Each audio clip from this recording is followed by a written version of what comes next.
Hello everyone. Today we will be dealing with the last part of the chapter that is left, last heading.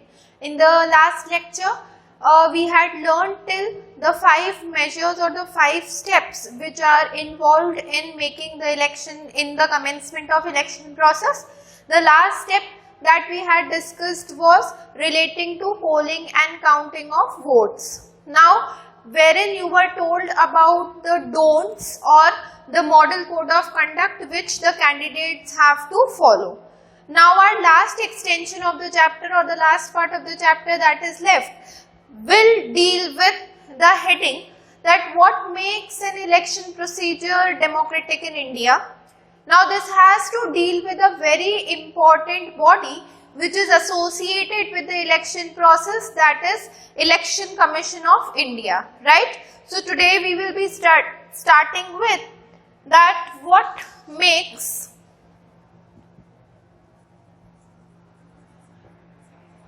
an election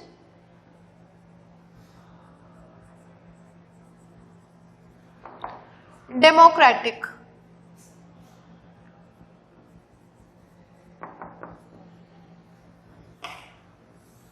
Now why are we studying this heading, or why is this heading important for us? We had already studied about the concept of ballot paper and already have studied about the concept of EVMs, electronic voting machine, which are being used. Now here, when we talk about democracy in elections, there are certain misinterpretations or there are something malpractices which are used by the candidates to win popular support of the people and to gain access votes. Like the first measure, the first step which was taken to make this procedure democratic was that earlier when ballot paper was used, there was rigging which was conducted. अब rigging क्या होता है? Rigging का मतलब होता है when ballot boxes are stuffed using the votes of others.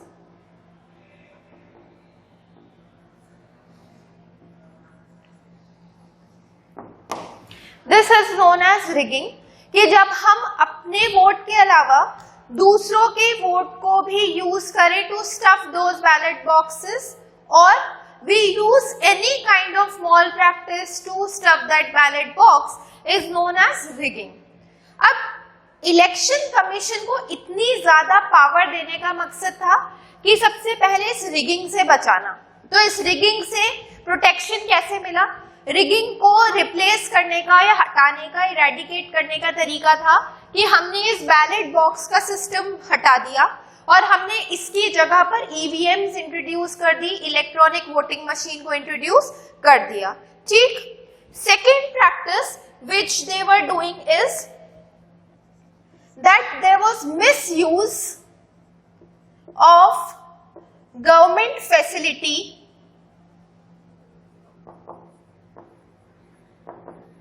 which was going on.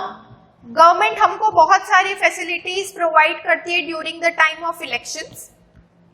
उन government facilities का बहुत ज्यादा मिसयूज हो रहा था. तो उस मिसयूज से बचाने के लिए इन फैसिलिटीज के ऊपर एक कंट्रोल, एक चेक रखा गया. जैसे हमने लास्ट लेक्चर के अंदर एक्सपेंडिचर वाला पार्ट पढ़ा था कि there is a certain limit to which the parties can spend during election campaigning. तो उस पर वो लिमिटेशन क्यों रखी गई है? उसके ऊपर लिमिटेशन इसलिए रखी गई है to avoid misusing of government facilities which are provided by the public, which are provided in the form of public facilities. The third one is that there was inclusion of false names in the list which was provided. अब इन सबसे बचने के लिए एक independent statutory body बनाई गई। तो first major जो लिया गया था इलेक्शंस को डेमोक्रेटिक करवाने के लिए वो था इंडिपेंडेंट इलेक्शन कमीशन। हम ये लास्ट लेक्चर में ऑलरेडी डिस्कस कर चुके हैं कि इलेक्शन कमीशन को लीड कौन करता है। The chief election commissioner who is presently mister Sunil Arora leads the election commission. He is the most powerful person while this procedure is going on, firstly. Secondly, he is not answerable to anyone, any government dignitary, any executive who exists, neither even to the President of India, right? So this person who holds the office and who has the maximum power during the process is the Chief Election Commissioner of India, right? What are the powers which this election commission has? The first power is that it takes decision on every aspect right from selecting the date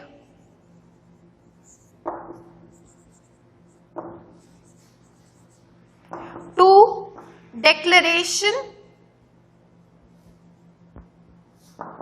of the result. The second part, it implements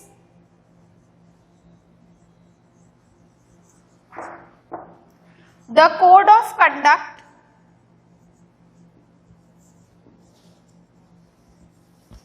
which is passed at that time. The third part, during the elections, it can appoint government officers on duty, that is election duty. It is not answerable to the President of India. And lastly, it avoids misuse of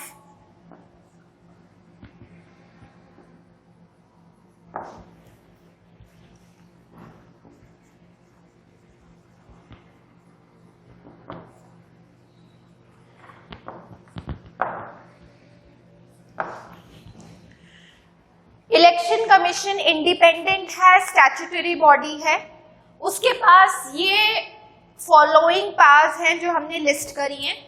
सबसे पहली power है, जैसा कि हम पिछले lecture में already discuss कर चुके हैं, कि उसके पास हर डिसीजन को लेकर हर एस्पेक्ट को लेकर डिसीजन मेकिंग पावर है, right from the time the election results, the election dates are announced to the time the election results are declared. सबसे पहली पावर। दूसरी पावर है कि जो मॉडल कोड ऑफ कंडक्ट हम पिछले लेक्चर में ऑलरेडी पढ़ चुके हैं कि there are certain aspects, the certain don'ts which are to be followed by the candidates, वो मॉडल कोड ऑफ कंडक्ट को प्रॉपर्ली इंप्लीमेंट करना, ये इसकी पावर है। तीसरा, सरकारी जितने अफसर होते हैं, जितने ऑफिसर्स होते हैं, वो सारे ऑफिसर्स को during the election time period duties assign करी जाती हैं रिलेटेड टू दिस। तो उनको ड्यूटी क्या असाइन करनी है, कौन सी ड्यूटी असाइन करनी है, ये डिसाइड करने का काम भी इलेक्शन कमीशन ऑफ इंडिया का रहता है। ठीक, प्रेसिडेंट ऑफ इंडिया को आंसरेबल नहीं है irrespective of whatever task it is allotting to the people, and it at the same time it keeps a check on the use of government resources and makes sure that none of the resources are being misused during the process. This is the first measure through which we can say that elections are democratic in India. The second process or the second step जिसकी वजह से हमारे यहाँ पर elections को democratic बोला जाता है, वो है because of the popular participation of the people. अब ये हमारी बुक में एक चार्ट के फॉर्म में एक्सप्लेन्ड है, एक डायग्राम के फॉर्म में, ग्राफ के फॉर्म में रादर टू से एक्सप्लेन्ड है. हम यहाँ पर एक कंपैरेटिव स्टडी कर रहे हैं. इंडिया की स्टडी हम कर रहे हैं एक बहुत डेवलप्ड नेशन के साथ, जहां पर हम पॉपुलर पार्टिसिपेशन या पॉपुलर पीपल का टर्न आउट देख रहे हैं कि इलेक्शंस के टाइम पर कितना रहता है. Now what is turn out? हमारे यहाँ पर एलिजिबल वोटर्स हो सकता है कि ज्यादा हो, but actually the number of people who come there at the time of voting is counted as the turnout of that day.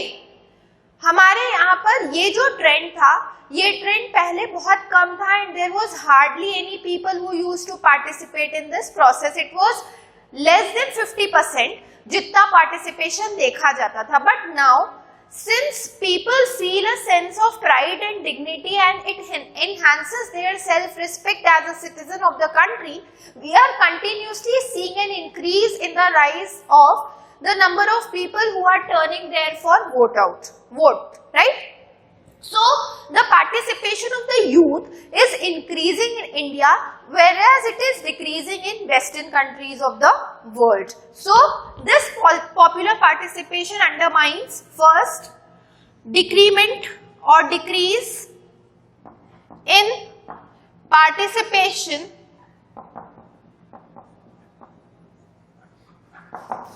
of people in the western part, whereas it is increasing in the developing countries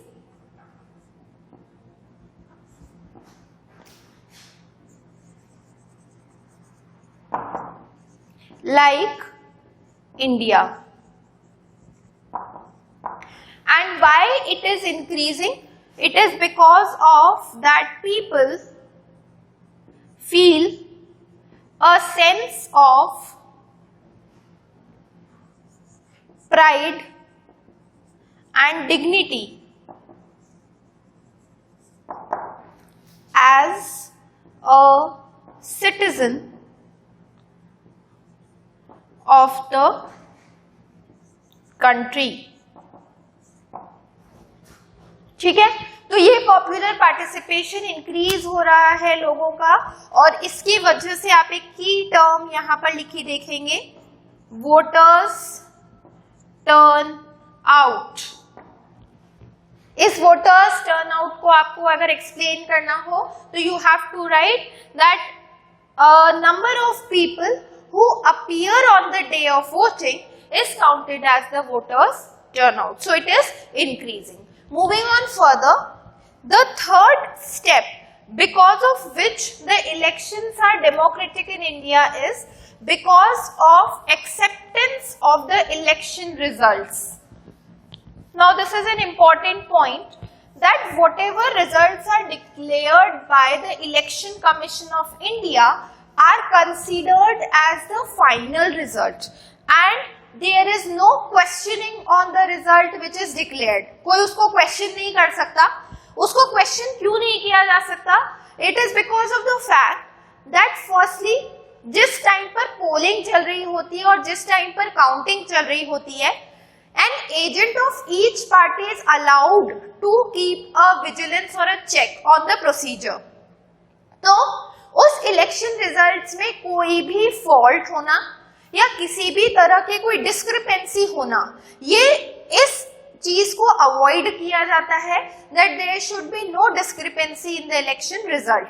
ठीक है, हमारे यहाँ पर generally एक sitting MP या MLA को हमेशा fear रहता है लूज करने का इलेक्शन, इसको हम इनकम्बेंट सिचुएशन बोलते हैं, जिसमें हमारे यहाँ पर एक मॉरल प्रेशर हमेशा क्रिएटेड रहता है that the person might either win or can also lose at the same time.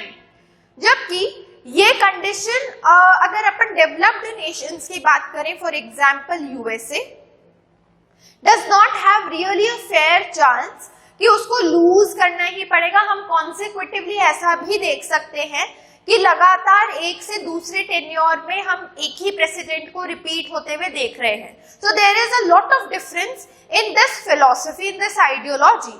So whatever election results are declared, उस इलेक्शन रिजल्ट को एक्सेप्ट करना as it is a very important aspect which makes this election procedure democratic in India. So the third criteria because of which this election procedure is declared as democratic is acceptance of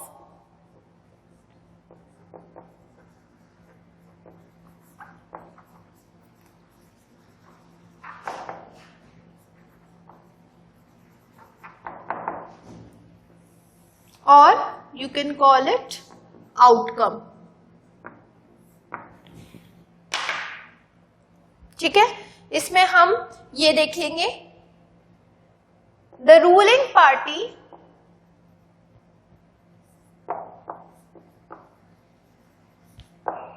routinely lose elections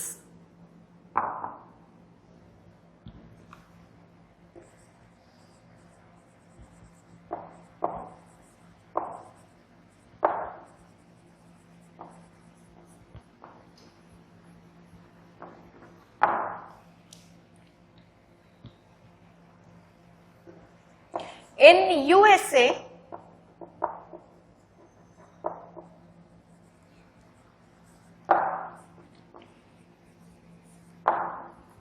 the ruling party or sitting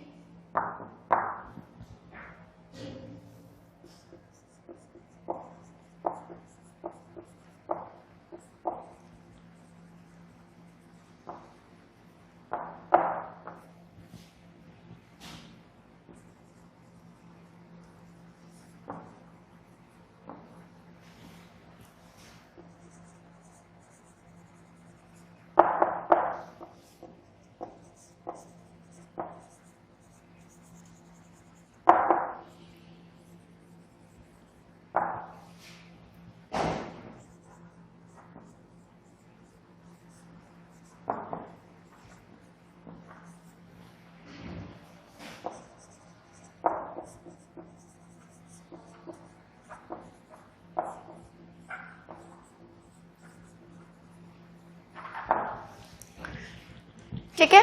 तो there are 3 points कि हम accept कैसे करते हैं।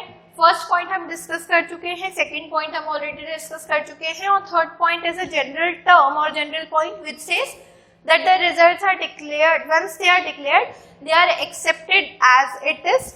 There has been no challenging so far reported about this declaration of result. Okay, moving on further, we are left with last heading of the chapter,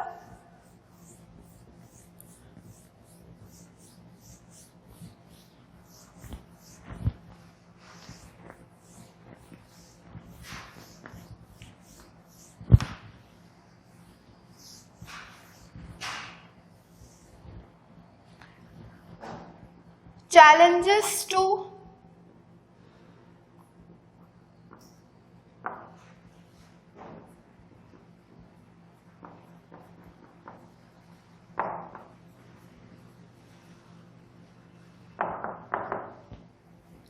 there are certain challenges which are faced by even the Election Commission of India in conduction of these free and fair election.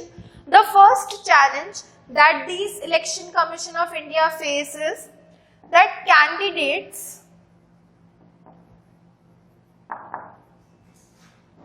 often misuse government machinery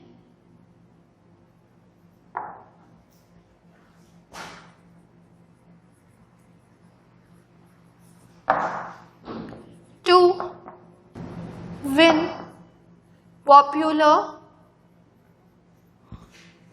support. The first challenge which they are facing is that the candidates are often misusing the government machinery to win the popular support of the people through majority. अगर मना किया गया है that you are not supposed to distribute money, people are taking out money from their own pocket and distributing amongst the people, which is actually a malpractice, which no doubt, undoubtedly will increase the number of your vote counts, but that will be of no really as such absolute use for the people in the longer run. So this is one of the greatest challenge which they are facing. The second challenge is providing tickets to the members of the family. If a person is deserving or not will not make sense over here, because generally the tickets are distributed to those candidates who are in the lineage or who are in the hierarchical run, that one after the other generation you will be provided tickets according to just the family lineage. It does not have any real affiliation with your merit or your demerit, right? So this is the second challenge which is faced due to the lack of internal democracy, we can say. The third challenge which this Election Commission of India is facing to free and fair election is that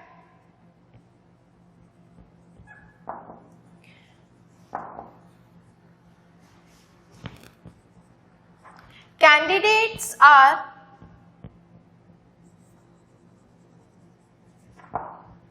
found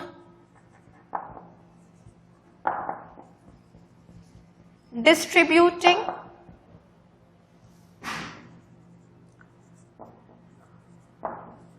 material resources even if it does not comes under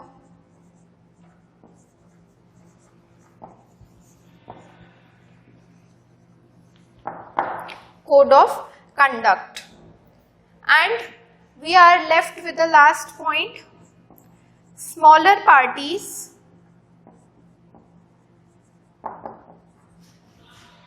and independent candidates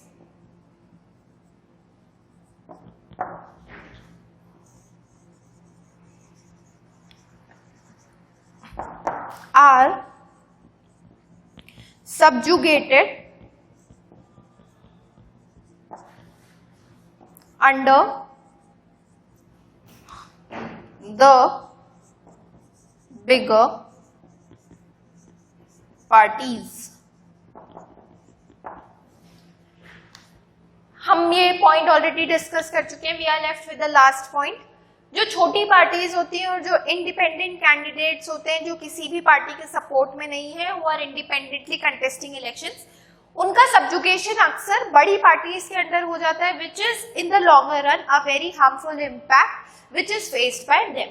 So this ends our chapter with the last heading, that what are the challenges which are faced by the Election Commission of India to free and fair elections. Thank you so much.